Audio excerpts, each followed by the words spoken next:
News has changed.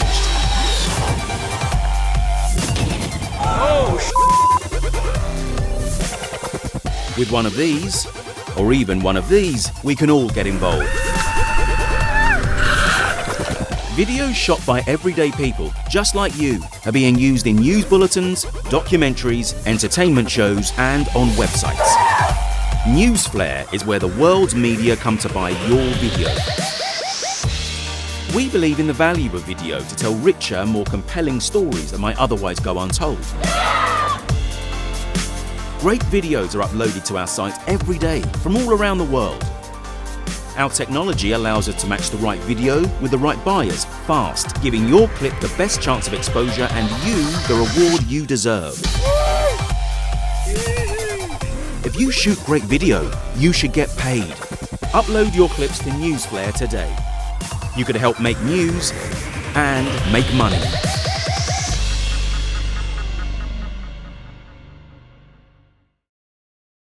Hi there, my name was Bevan Thomas. I'm one of the founders of Newsflare and been asked to come along and just chat a little bit about the rise of citizen journalism. I understand I'm holding everyone back from lunch, so it's going to be brief and I'm just going to give you a whirlwind tour. A bit of language before we start. There are a lot of words that get tossed around to describe this phenomenon. Citizen journalism is a title, crowdsourced is language that gets used. User-generated content, or UGC. We use citizen coverage quite often. I think that rather than get tied up in the differences, and there are differences, I think, in this language, one of the most important things is essentially the audience is responsible for providing some or all of the content that they digest. And that can be a really wide range of things, from tweets to comments to written words, to increasingly video, all sorts of things. But it's getting a lot more airtime these days, but this is no new phenomenon. The audience appetite to contribute to the content that they're digesting has been around for a long time. I mean, things like readers' letters, talkback radio, and actually even sort of stills and videos. Some of the most powerful images that we, from our time have actually been UGC. This is the JFK assassination, one of the earliest examples of actually major media coverage, which was shot by an amateur who happened to be there at the right time. Concorde. This is Rodney King. And then obviously more recently, Twin Towers, tsunami. And one of the things we're seeing with this is the frequency of these types of things and their importance in the stories that are being told is just increasing really dramatically. The Arab Spring recently, I think there's a really interesting comparison to make between the second Gulf War, which, we're only talking sort of 10, 12 years before these photos here were taken. There was a story that was pretty much told entirely via embedded journalists with the US military. So it gave us a very, very, very distinct view of what was going on in that situation. Fast forward 11 years, and the Arab Spring has essentially been told by the people that were being impacted in really, really big ways. So, technology. For me, that happens in two parts. Distribution, obviously, has been talked about a lot today, so I'll sort of whiz through that. But essentially, historically, if you wanted to distribute content, you needed one of these or one of these. But now, anybody can log on with, in your room, create a Facebook page, start posting content, and build audiences into the millions that rival what the traditional media brands, can have. When we work with a couple of examples in the UK at the moment, Viral Thread, Lad Bible. These are brands that were literally Facebook pages started in rooms, not 2-3 years ago, and are now, sharing the table with lots of some of the biggest media brands in the country. So on the distribution side, another big sort of technological force is capture. So when the JFK video was filmed, there would have been a handful of video cameras in the public's hands, at that time. Today there are apparently over 2 billion smartphones. And we're seeing that trend massively. And it's not just smartphones, things like action cams, GoPros, drones increasingly. We've got hobbyists in the weekend who are uploading and shooting video that 3-4 years ago you would have needed a helicopter and thousands, if not tens of thousands of pounds to capture. So let's grab some water.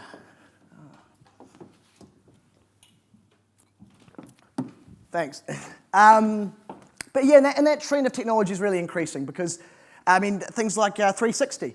We're increasingly having members shooting 360, uploading it, and then that's a whole new area of content that, you know, what we see here is technology is really powering the creative force of the crowd, if you can put it like that. You know, the potential is really limitless.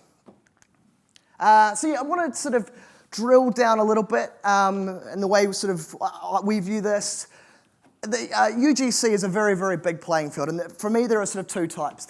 There is direct, you know, raw UGC, which appears on platforms like Facebook, like Twitter.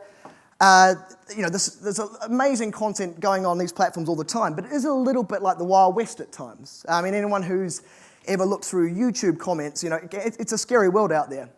And then more what we deal with in the more curated end of UGC, and this is where you take a sort of a subset of this great creative force that's out there, and then you choose to publish it or use it on your platforms, and it gives you some filter or control about what's being said. And why is this important? I mean, I struggle to keep these stats up to date, but 300 hours of video are being uploaded to YouTube every minute. Almost 5 billion pieces of content are being shared daily on Facebook. There's a lot of stuff out there for people to make sense of, and that's where actually curation still becomes a very important force, and I think an increasingly important force. So, why should you incorporate this content? I mean, I think it fundamentally comes down to the audience. Your audience, I believe, wants this content. It's, you know, media brands have always prided themselves on telling really rich, compelling stories, and these are really powerful building blocks, you know, that really help bring stories to life in a way it would be hard to do otherwise. And I'm not for a minute trying to suggest that a dog with a GoPro strapped to its back is exactly the same and should be treated like for like with the assassination of a president, but these types of content have lots of things in common.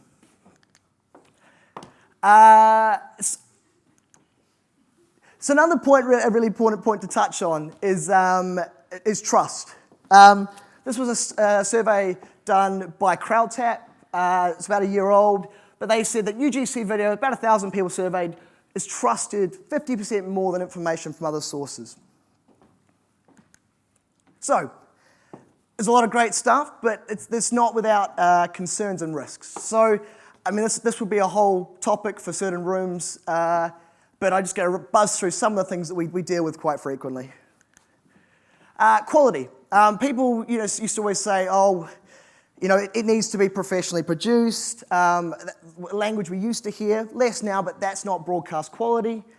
I mean, I think there is, again, don't get me wrong, there is an absolute place for beautiful production value, beautifully crafted content, but there is also room for something else. I mean, if you look at a video captured from a natural disaster, live video, from real-time video from a natural disaster or a terrorist incident, when we're putting that content out, no one's going, oh, this is really amazing, this is compelling, but gosh, I wish it was on a tripod. Or the flip side of that, you know, when Charlie Bit My Finger, you know, sort of close to clocking up 1 billion views, no one's saying, oh, this is hilarious, but it'd be so much funnier in 4K. So, like, I think horses for courses, if that helps and makes sense. The other big one that always gets thrown up is authenticity. Can we trust this content? And I mean, obviously for us, as a curator of this type of content, that's a really important part of it. I mean, but it's really hard and increasingly harder to know what to trust. This was a video, it's a little old, this one now, but this was Hurricane Sandy. This was doing the rounds on Twitter. It was then picked up by several major media outlets that flooded waters had sharks in them in New York. It obviously relatively quickly came out that this was complete nonsense, but not before being quite widely covered. Now if I click this, I'm hoping it's going to play. It's not. This is a video more recently from last year. And this, I think, illustrates one of the real threats around this increasingly, and kind of, again, driven by technology. This is a video of a shark in Sydney Harbour, where a guy jumped off a pier, fell into the water, with a GoPro attached to him, does this with his arms, and all of a sudden there's a shark right in his face. And this trended massively online, was then quite quickly picked up by lots of media outlets. It actually, for a long time, people were like, is this real, is this fake? It was actually created by an agency in Sydney to prove the point that they could make things go viral just like that.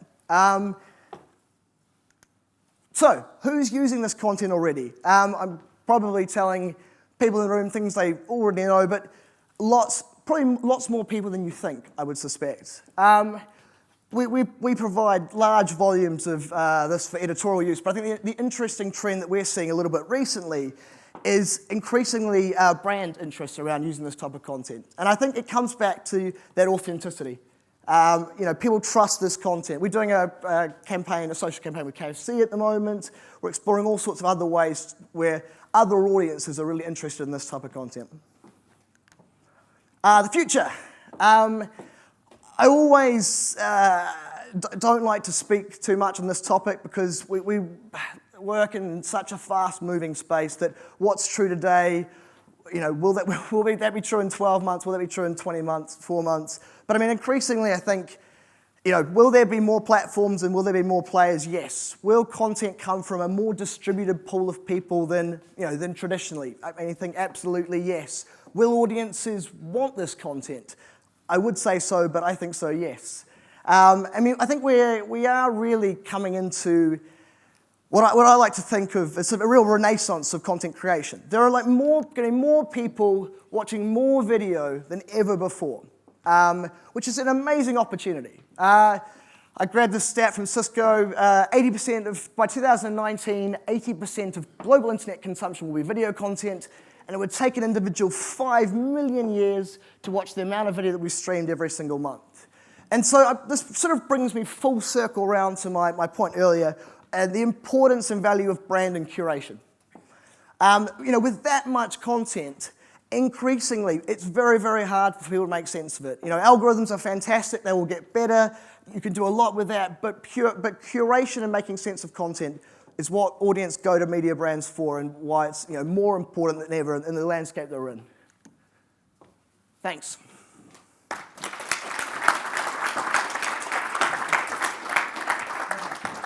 Thank you very much indeed. Cheers. Thank you. Let's keep you up here just for a quick second. So you talked about the importance of authenticity. Absolutely. So how do you authenticate? Because I don't think you talked about that.